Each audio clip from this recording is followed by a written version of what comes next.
Estamos ao vivo, segunda aula do desafio Estratégia Enem. Boa noite a todos, sejam bem-vindos. Certo, galera? Então, vou começar aqui a aula. Aula passada, só recapitulando, a gente fez a aula sobre organização. Então, quem esteve aqui ontem aprendeu muito bem como fazer a organização em blocos, que eu acho que é a mais eficiente. Ó, a Josi colocou que tá perdida. Olha só, Josi, eu estou fazendo desafio, são 7 dias de aulas. Hoje é a segunda aula. A primeira aula foi ontem sobre organização. Se você quiser assistir depois a primeira aula, é só ir no link da minha bio. Mas por enquanto, fica aqui, que hoje você já vai aprender as melhores técnicas de estudo. Mais uma perdi. Vamos lá, vamos participar da aula. Vou fazer o seguinte, gente, olha só. Eu vou começar a aula e vocês podem colocar as dúvidas de vocês nesse balão aqui embaixo e tem interrogação, certo? Nossa aula de hoje é utilizando as melhores técnicas de estudo. Então, vou mostrar para vocês, primeiro, os princípios cruciais que vocês devem ter em mente quando forem utilizar essas técnicas, que essas técnicas elas são usadas para a produção do seu material de apoio. Então, vou mostrar para vocês quais são os princípios que vocês devem ter na construção desse material, o que vocês devem evitar e qual a melhor maneira de utilizar esses materiais, tá certo? Então, vamos começar. Primeiro, vocês têm que entender qual o objetivo das técnicas de estudo. O objetivo principal é você ter um material de apoio. Então, você vai utilizar essas técnicas para a produção de um material de apoio, porque a ideia é a seguinte: o conhecimento, em si, ele é mais denso. Então, por exemplo, se você for parar para ler um livro de matemática, eu creio que vai ser muito mais difícil para você do que você assistir uma aula. Então, você assiste uma aula para ter uma absorção mais eficiente, mais rápida, né? Então, o material de apoio serve para você pegar essa absorção que você teve, colocar no papel ou então em meios eletrônicos e poder fazer as suas revisões posteriores. Então, o objetivo é esse aí, porque principalmente quando a gente vai corrigir as nossas questões que a gente errou, a gente tem que utilizar um meio mais rápido para correção. Dessa forma, você vai ter mais eficiência. E o segundo objetivo é memorizar. Por meio do estudo ativo, você vai ativar a sua memória de longo prazo, certo? Por quê? Normalmente, quando a gente assiste uma aula, a gente tem aquele conhecimento, você entende, né? O professor está falando, se você fica com dúvidas, você pergunta ao professor, só que aquele conhecimento normalmente fica na sua memória de curto prazo. Se você quiser transportar essa memória do curto prazo para o longo prazo, você tem que usar as técnicas de estudo, produzir o seu material de apoio e praticar também por questões. Olha, quais os cuidados que você deve ter? Então, gente, prestem muita atenção nessa parte aqui, porque essa parte é o que são os princípios que vão guiar toda a forma que vocês vão estudar, toda a forma que vocês vão utilizar essas técnicas de estudo. Então, o primeiro é que essas técnicas devem ter o objetivo de serem complementares, não a forma principal de estudar. Porque quem me segue, inclusive, já sabe que a principal forma de estudar, de você realmente aprender com a memória de longo prazo, é fazendo questões. Então, você nunca deve pegar o seu material de apoio, como resumos, mapas mentais, e utilizar como a sua principal forma de estudos. Ela sempre deve ter esse papel complementar. E o segundo cuidado que você tem que ter é selecionar o que for mais importante. Então, é aquela ideia de você realmente tentar fazer uma síntese do conhecimento. Por exemplo, quando você está assistindo aula, você tem que anotar o que é mais importante, tem que tentar filtrar aquilo que é mais importante. Porque se você escrever tudo que o professor está falando, o seu material deixa de ser um resumo e acaba sendo uma transcrição da aula. Da mesma forma, se você quiser utilizar apostilas ou livros, se você for fazer um material anotado, você tem que trazer só aquilo que é mais importante. Senão, esse livro é como se ele transportasse esse conhecimento denso para o seu material. E o objetivo, como a gente viu, não é esse. O objetivo é você ter algo, uma forma de ter um suporte mais rápido de revisão e consulta futura. Outra coisa que vocês têm que ter muita atenção é no tempo de construção. Principalmente porque nas escolas, nos colégios, desde o ensino fundamental, a gente aprende como? A gente olha, assiste a aula, às vezes chega em casa e vai começar a escrever mais coisas ainda do que você já anotou na aula. Então veja que você vai perder o seu tempo Durante a aula você vai assistir, vai ter contato com a teoria. Depois, à tarde, você vai e continua escrevendo mais coisa, cada vez mais coisa. E acaba que a menor parte do seu tempo fica para as questões. Só que eu quero que vocês não cometam esse erro, e se vocês estiverem cometendo, não cometam mais. Tem que ter muita atenção nesse tempo de construção. E aqui eu coloquei até que você pode aproveitar as aulas para construir o seu material de apoio. Então você vai aproveitar esse tempo, você está tendo a aula, para tentar filtrar já o que é mais importante, para tentar anotar, para quando você chegar em casa, e se você já fez as aulas em casa, quando for o seu tempo restante, você tem que fazer questões, certo? E por último, não precisa de muita estética.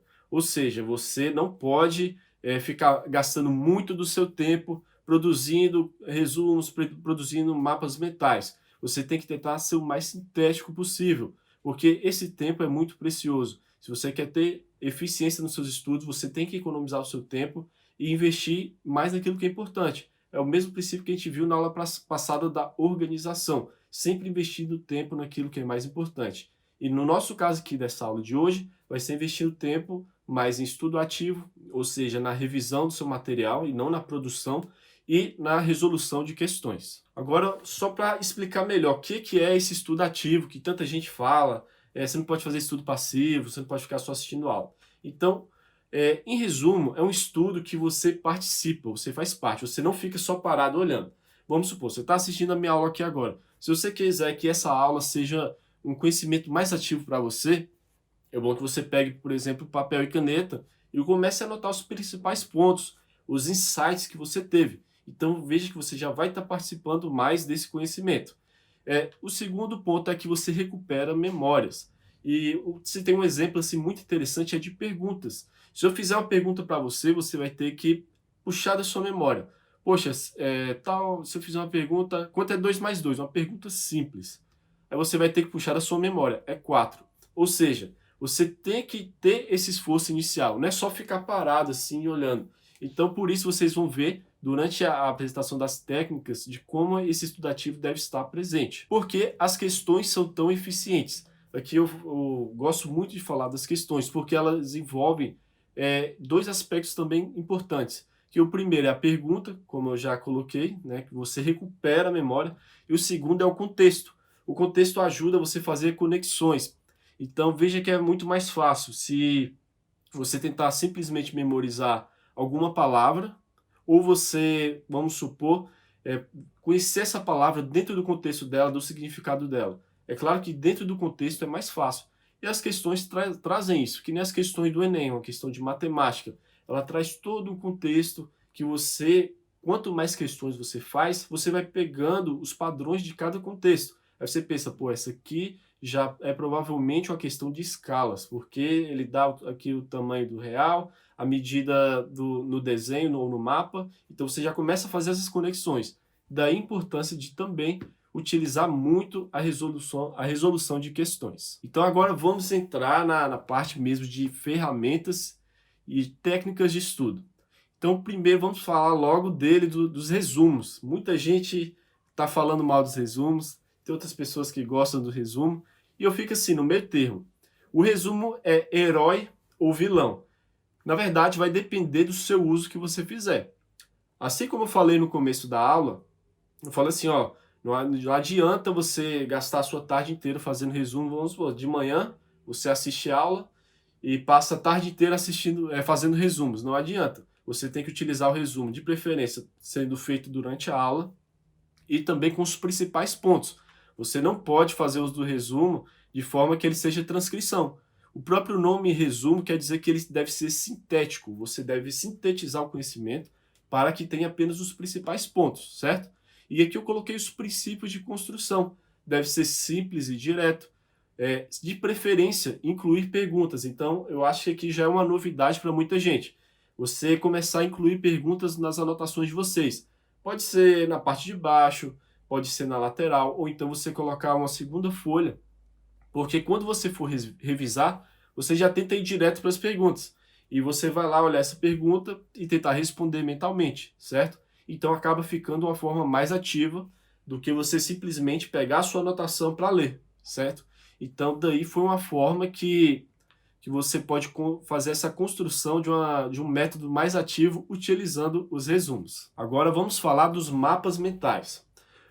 Eu vejo muita gente também colocando mapa mental na internet, só que eu queria trazer para vocês a ideia assim, de um mapa mental mais sintético também. Ele tem uma ideia central, um tema, um assunto, e as ramificações desse tema. E eu vejo muitos mapas mentais que têm os parágrafos, em cada ramificação é colocado um parágrafo, então fica muita coisa escrita.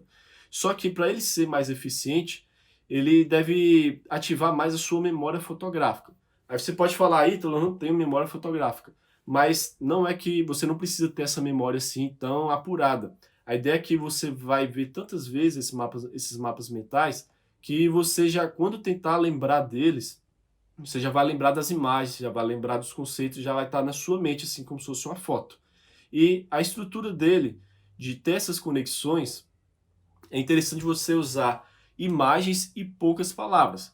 Então, ao invés de colocar toda uma explicação de um contexto, você só vai botar o nome de um assunto, você só vai colocar o nome de um elemento. E você pode colocar uma imagem, não necessariamente desse elemento, pode ser algo que faz você lembrar. Às vezes tem coisas assim que você tem esse gancho de memória, você coloca uma imagem lá. Então fica algo assim bem mais prático, até para você revisar. E também, se você fez um mapa mental, se você está estudando por um mapa mental, pressupõe-se que você já assistiu uma aula. Então a ideia é que você vai utilizar esse mapa mental bem resumido, só que você antes já tem que ter esse entendimento de cada elemento, de o que significa cada coisa. Então a ideia é que esse mapa mental, você quando pegue esse mapa mental para revisar, você olhe todos aqueles elementos rapidamente e consiga fazer uma revisão rápida na sua cabeça. A ideia é ele ser bem rápido assim mesmo, sabe? Não é você ficar lendo todos aqueles contextos, com textos gigantes dentro do mapa mental. Então essa é a forma mais eficiente dessa técnica de estudo. A próxima técnica é o flashcard, que eu acho uma técnica muito boa, já utilizei muito, porque ela é extremamente ativa. A base dela é a seguinte, pergunta e resposta, bem simples. Você pode fazer tanto no papel quanto em aplicativo. Aí, como é que funciona essa estrutura? Você tem que trazer uma pergunta direta ao ponto e simples, e a resposta logo atrás. A ideia é que elas não estejam no mesmo lugar. Você coloca, se for no papel, vai ser frente e verso. Você pode fazer naquelas fichas, ou então pode cortar as folhas de caderno e fazer menores, para você que coloca esse contexto. Você pode utilizar, por exemplo, para conceitos de biologia, que tem muitos conceitos, né? Você pode utilizar para fórmulas. Coloca qual a fórmula do movimento retilíneo uniforme, por exemplo. E atrás vai ter as fórmulas que você vai ter que lembrar. Então eu acho uma fórmula muito interessante. Só que você tem que ter cuidado. Lembre do princípio que eu falei, que essa forma de estudar deve ser complementar e não a principal. Eu já, inclusive, já cometi o erro algumas vezes de utilizar muitos flashcards. Só que o problema disso é que eu não conseguia ter tempo suficiente para fazer as questões que eu tinha que fazer, certo? Então vocês têm que ter esse cuidado para todas essas ferramentas, todas essas técnicas que eu estou trazendo aqui para vocês. E sobre o aplicativo que eu utilizo para flashcard chama Anki, A-N-K-I, que o bom dele é o seguinte, que ele automatiza o processo. Então, tanto no papel quanto no aplicativo, a dinâmica é a seguinte, quando você responde essa pergunta que você fez, você vai pensar, pô, se eu acertei, eu vou ver daqui a mais alguns dias. Se eu errei, eu já preciso ver logo, porque quer dizer que essa memória aqui está frágil. No aplicativo é da mesma forma, só que é automático. No aplicativo, se você errar, você vai clicar no botão que você errou, ele vai te dar para ver, por exemplo, daqui 10 minutos e depois daqui um dia. E se você acertar, ele vai jogar mais para frente ainda. É o princípio da prática espaçada. Existe uma teoria que a gente tem a curva do esquecimento, né? Que conforme o tempo vai passando, a gente vai esquecendo das coisas. Então, nosso cérebro tem que ter esse contato constante com algo que a gente queira lembrar. Por isso, esses flashcards entram nessa dinâmica aí. Esse aqui é muito bom, que é autoexplicação. Eu coloquei até aqui no segundo ponto para você tentar mesclar com as outras técnicas. Se você lembrar, por exemplo, que eu falei dos resumos, eu falei, ó, você pode colocar perguntas no resumo.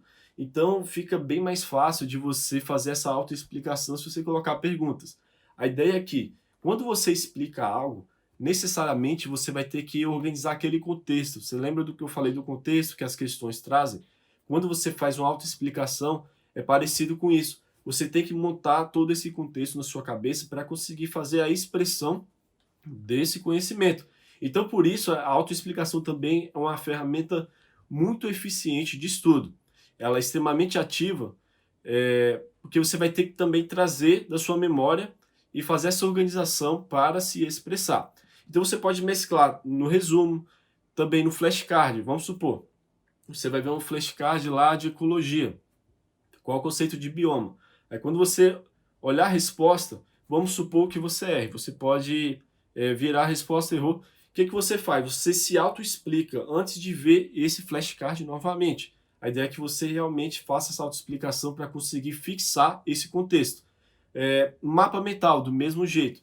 Você pode tentar, antes de ver o mapa mental, fazer uma autoexplicação. Ou então, se você conseguiu fazer um mapa mental bem sucinto, que só tem os conceitos ali mesmo e as imagens para você lembrar, você olha e tenta depois fazer uma autoexplicação. Para que eu indico também essa autoexplicação? Quando você acaba de assistir uma aula. Então aqui veja que é uma exceção, né? Eu falei que quando você assiste a aula, você vai fazendo as anotações e depois você tem que fazer questões. Mas eu quero abrir uma exceção para a autoexplicação, porque ela é muito eficiente. Então, se você estiver lidando com um assunto que seja muito difícil para você, a autoexplicação pode ser muito bem-vinda depois que você assistir a aula e fazer as suas anotações. Você faz uma autoexplicação, você dá uma aula para você mesmo, vamos supor. Se você quiser até fazer uma gravação de vídeo ou de áudio para se ouvir depois, é bem interessante, que você vai pensando em possíveis ajustes no seu conhecimento. Depois que você vai tentar fazer essa autoexplicação, todas as lacunas que você tiver no seu conhecimento, você já vai detectando, porque você não vai conseguir expressar bem as ideias que você quer trazer. Dessa forma, quando você detecta essas lacunas, automaticamente você vai já perceber e pode, inclusive, incrementar o seu material de apoio, pode ser o resumo, o mapa mental, com esses conceitos que você talvez não tenha colocado. Então vejam que é todo um processo que traz muita eficiência nos seus estudos, que realmente consolida esse conhecimento na sua memória. Agora eu quero falar um pouco sobre a periodicidade de revisão. Você pode pensar, certo, Ítalo, entendi, tem o flashcard, tem mapa mental, tem resumo, mas quantas vezes que eu tenho que ver esse negócio? E a verdade é que muitas vezes a gente nem consegue ver tudo. Então daí a importância do que eu falei, de ser o mais sucinto possível. Quando você faz um material desse, quer dizer que você está tendo esse material de uma forma simples para meio que fazer um gancho com a sua memória. Ou seja, você não pode fazer materiais gigantescos, você não pode usar esse material como a principal forma de estudar. Então, o que eu proponho para vocês? E eu fazia da seguinte forma, eu gostava de ver uma vez na semana as minhas anotações e pelo menos umas 3 vezes os flashcards. Então, se você quiser, por exemplo, ver, supondo o nosso exemplo da aula passada, você tem os seus blocos de matemática, de ciência da natureza. Aí você fala, poxa, eu quero fazer uma pequena revisão de matemática antes de eu começar, né, daquilo que eu já vi das outras aulas. Aí você pode ver as suas anotações dos assuntos que você já tenha visto e daquele que você veja que está sendo a sua maior dificuldade. Inclusive, é o segundo ponto aqui que eu coloquei, ó, priorizando os seus pontos fracos ou aquilo que mais cai. Como é que você vai fazer isso? Com o tempo, você vai ganhando um amadurecimento, você vai percebendo mais facilmente onde você está precisando dar uma melhorada e onde você já está com um pouco mais de uma memória mais consolidada. Da mesma forma, com o passar dos meses, você vai aumentando a quantidade de material que você fez. Então, você tem que fazer essa priorização. Lembre-se do que eu falei, você não pode usar esses materiais como forma, a maior parte, a parte majoritária dos seus estudos. A parte majoritária deve ser de fazer questões, certo? Então, nesses períodos que você vai fazer essas revisões, seja no início do bloco dos estudos, ou seja em algum momento que você reserve na sua semana, 1 a 3 vezes na semana, você vai tentar fazer essa priorização do que é mais importante. Você pensa, olha, isso aqui eu fiz essas anotações aqui com base nos meus erros do simulado.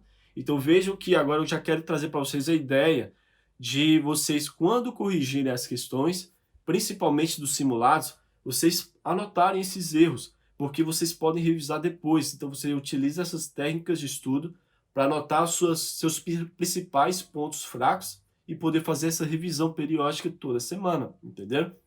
Então, veja que aqui a gente também tem que usar estratégia, para não gastar muito tempo com aquilo que às vezes não é necessário, às vezes já tem coisa que você já sabe. Agora, esse conhecimento, as anotações, principalmente as que você fizer, que foram originadas dos simulados que você fez, principalmente de provas anteriores do Enem, essas aí você deve dar uma atenção especial.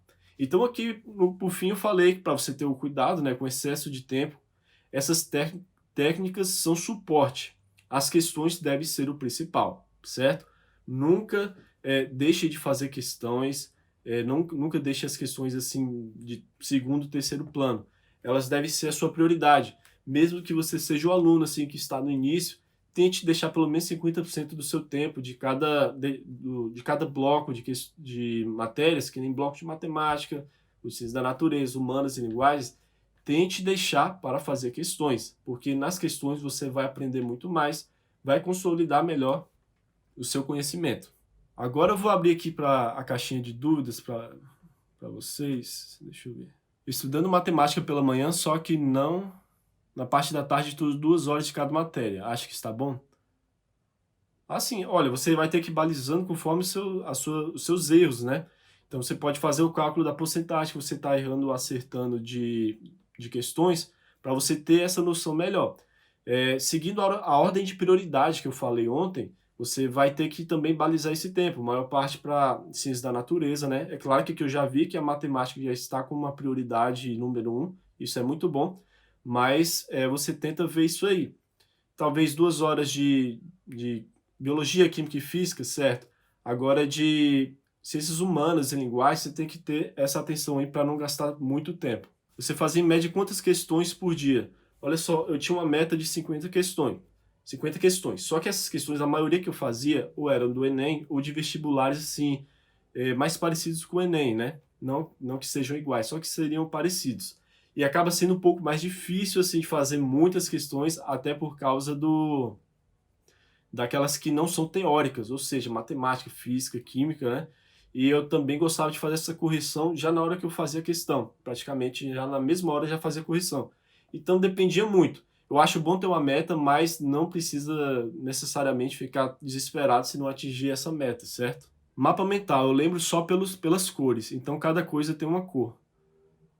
Realmente, a cor também ajuda nisso. Fazer um mapa mental mais colorido, né, e tudo mais ajuda bastante a você fazer essa diferenciação. Inclusive, você pode fazer até criar um próprio código, vamos supor, quando você vê que algo é mais importante, você faz de uma cor tipo vermelha, quando você vê que é razoavelmente, você faz de verde, azul, e isso aí vai bem da sua criatividade, hein? Bem interessante. É melhor estudar por apostilas bem detalhadas ou por livros? Olha só, isso depende, tipo, para o Enem, vamos dar o exemplo do Enem. O Enem de biologia, por exemplo, não é tão aprofundado, se você comparar com provas discursivas. Então, eu acho que você tem que ter esse cuidado aí de balizar com o excesso de aprofundamento para o Enem, certo? Então, se a apostila for bem detalhada, ela vai ficar parecida com o livro, né? Então, eu aconselho que, às vezes, algumas matérias você olhe por apostilas mais práticas mesmo, mais diretas ao ponto, e foque na resolução de questões. Primeiro as questões para você ter uma base, né? E, é claro, fazer as questões do Enem. Aí, a partir das questões do Enem, vai fazer aquele diagnóstico que eu falei. Você já vai direcionando, pô, essa parte aqui cai mais no Enem. Dentro do assunto, você já vai detectando, aí fica até mais fácil de fazer essa ligação aí e ver se realmente você precisa se aprofundar em algo ou não. Criar perguntas e responder, ou responder perguntas de outras pessoas. Olha só, o negócio aqui é responder perguntas de outras pessoas, às vezes pode, já emendando nessa ideia da pergunta anterior, às vezes podem ter perguntas desnecessárias. Então, quando você já faz as suas perguntas, você já vai direcionando para aquilo que é mais importante, ou então criando perguntas conforme os seus pontos fracos. Ou seja, você já não vai ver aquelas que você não tenha necessidade, que alguns assuntos que você já está sabendo bem, sabe? Então você tem que tentar personalizar mais. Só que eu sei que existe a falta de tempo. Se você achar alguma pergunta, algum banco de perguntas ou flashcards que seja assim, você veja que está com uma qualidade legal, então você pode olhar, né? Sempre tem que fazer essa análise. Esse app é o pago, né? Olha só, o app Anki, que é o de flashcards, ele é um aplicativo gratuito na maior parte das plataformas. Só para o iOS, né, do iPhone, ele é pago. Mas, vamos supor, se você utilizar pelo computador, você pode utilizá-lo também pela navegador web do seu iPhone. Então você não vai pagar nada. Que ele tem, você só cria sua conta, é de graça, e faz a sincronização dos dados. Então sempre você pode ficar migrando assim. Inclusive é bem legal para você revisar, vamos supor, você está numa fila de supermercado, está demorando, aí você pega lá e fica olhando, fica revisando. Então, quando você faz uns flashcards bem práticos, a vantagem é essa também. Ó, a Duda perguntou, você mesmo criou o flashcard pelo aplicativo? Sim, eu mesmo criei. Inclusive, tinha uns que eram bem ineficientes, porque tinha muita coisa, aí eu tive que inutilizar um monte. Quantas questões fazer por dia? Tem alguma dica? Ah, isso aqui eu já respondi uma bem parecida, né? Falando para ter uma meta, mas não precisa necessariamente ficar desesperado com essa meta, tá? Aqui tem outro falando de questões de linguagens, quanto fazer por dia ou por semana. Ó, você tem que tentar fazer o seu máximo dentro daquele bloco de estudo que eu falei ontem. Vamos supor, você vai ter o seu bloco de estudo de linguagem, vamos supor, na terça-feira de tarde até a parte da noite, ou na quarta. Aí dentro desse tempo você tenta fazer as questões. A ideia aqui que eu gosto de trazer para vocês também é de a cada questão você já vai corrigindo as que você errar. É o modelo de questões avulsa, a modalidade, né? Aí quando você fizer os simulados, aí sim você vai fazer dentro do tempo do simulado, tudo direitinho, certo? Repetir o nome do app, vou botar aqui, Anki. Aí no Android, por exemplo, chama Ankydroid. Só colocar no Google você acha facinho. É bem tranquilo assim. Deixa eu ver. Eu consigo entender a teoria. É matemática e química, mas quando vou fazer os exercícios, não consigo às vezes. Olha, aí realmente, se você entende a teoria e não consegue fazer os exercícios, você vai ter que praticar mais exercícios, só que de uma dificuldade menor, para você começar a consolidar esses macetes dos exercícios. E outra coisa, você fazer a correção de erros, você vai olhar a resolução. Tipo, você colocou, tipo, às vezes não sei qual fórmula vai ser usada. Então, tenta ver umas questões que sejam mais fáceis, que existem questões que utilizam a mesma fórmula, só que são mais fáceis. Aí, depois que você aprender esses, praticar bem, você vai para os intermediários e mais difíceis.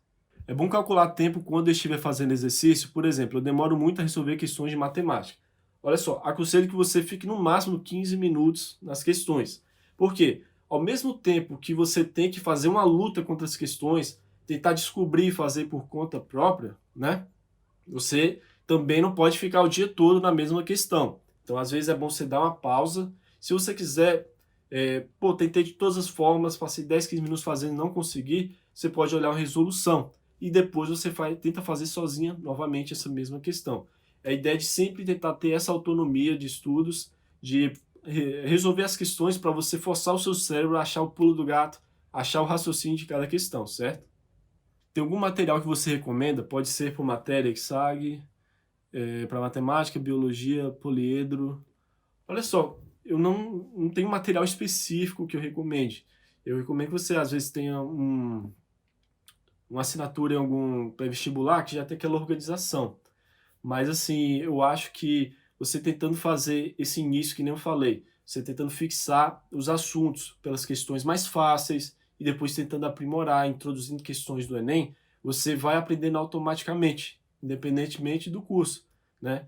Então, não tem aquele negócio assim, esse material aqui vai ser o diferencial, só com ele que eu vou aprender. Então, eu não quero que vocês tenham essa ideia, tá? Vocês têm que assistir as aulas, às vezes até uma aula do YouTube, se você não estiver entendendo alguma coisa, pesquisa no YouTube que é provável que você vai achar uma explicação de, às vezes, 2, 3, 5 professores. Alguma delas você vai conseguir entender, certo? É bom pegar questões do Enem passado para resolver? Com certeza. Você deve pegar essas questões assim que possível, assim que você tiver condição de utilizar as questões do Enem, porque elas têm um estilo próprio. Às vezes a gente tenta até ver alguns simulados. Os simulados são bons, esses simulados exclusivos. Só que somente as questões do Enem têm o jeito dela, a forma de cobrar, porque elas foram testadas anteriormente. Para entrar no banco de questão do Enem, uma questão deve passar por todo um teste. Então, por isso é importante fazer questões do Enem também, certo? Gente, então agora vamos para as tarefas do desafio. A tarefa número 1 que eu quero passar para vocês é a seguinte: experimentar usar uma técnica que você ainda não utiliza. Então vamos supor, se muita gente aí perguntando do aplicativo do Anki, se você não fez um flashcard ainda, tenta fazer um flashcard só para você ver como é que funciona.